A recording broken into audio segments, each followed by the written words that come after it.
Thanks, Chairman Grassley. Yesterday's hearing I can't easily forget in this room because I asked a question, Mr. Todd Blanche, about the opportunity he had to meet with the victims of Jeffrey Epstein.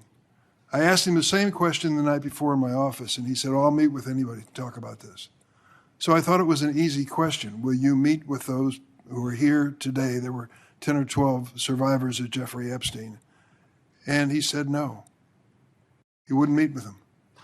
And I asked why. I couldn't understand whether he thought they had a lawyer or needed a lawyer, but he wouldn't meet with them. It's incredible. After the hearing, I met with them. I'll never forget that meeting. You can imagine, and some of them are here today, and one will testify a little later before this panel. Try to imagine, if you will, one of these young women saying to me, "Jeffrey Epstein abused me when I was 13 years old." 13 years old. Visualize in your own family a daughter, a granddaughter, 13 years of age, who is a victim of this sexual predator. Should she at least have a moment with the Attorney General to tell her story? Is that too much to ask? Apparently it was. This is what I'll tell you.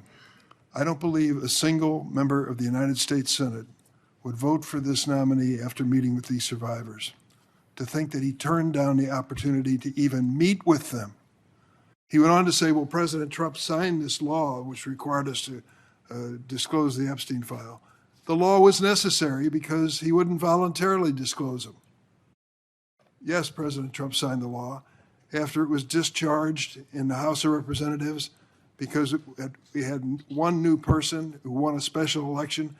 It was an amazing political miracle that that law ever passed, but it had to pass so the American people would even have a chance of looking at these files.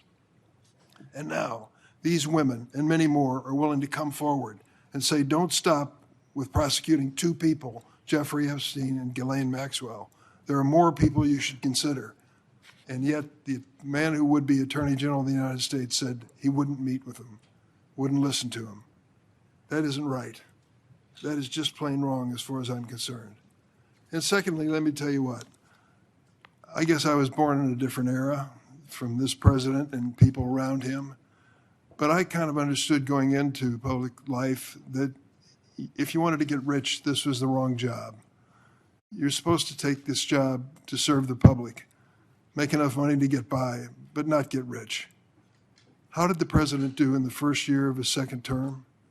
$1.4 billion added to his income from the cryptocurrency group. Why is that even relevant to this conversation? Because the president opposed the cryptocurrency idea for years, switched his position, and then Mr. Flowers, or Mr. Blanche, changed the regulation, the federal regulation of cryptocurrency. The time he changed the regulation of cryptocurrency in the Department of Justice, he had personally over $160,000 in cryptocurrency assets. He had to disclose that, and he had to send that to some other source. He sent it to his children. To lessen the regulation of an industry which generates a $1.4 billion windfall for the President of the United States and money for the person who was acting Attorney General is just plain wrong. Just plain wrong. And all the excuses in the world don't make a difference.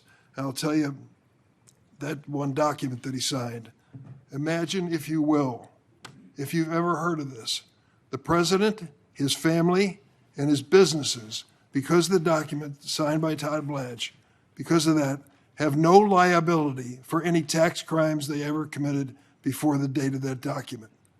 No liability, no criminal liability. Every single one of us in this room has to obey the law. That's the basics in a democracy like ours. And when it comes to tax crimes, the same applies. Now there's an exception, of course, in the eyes of Todd Blanche. And that exception is the President of the United States, his family, and his businesses. That is just plain wrong. This man should not be Attorney General.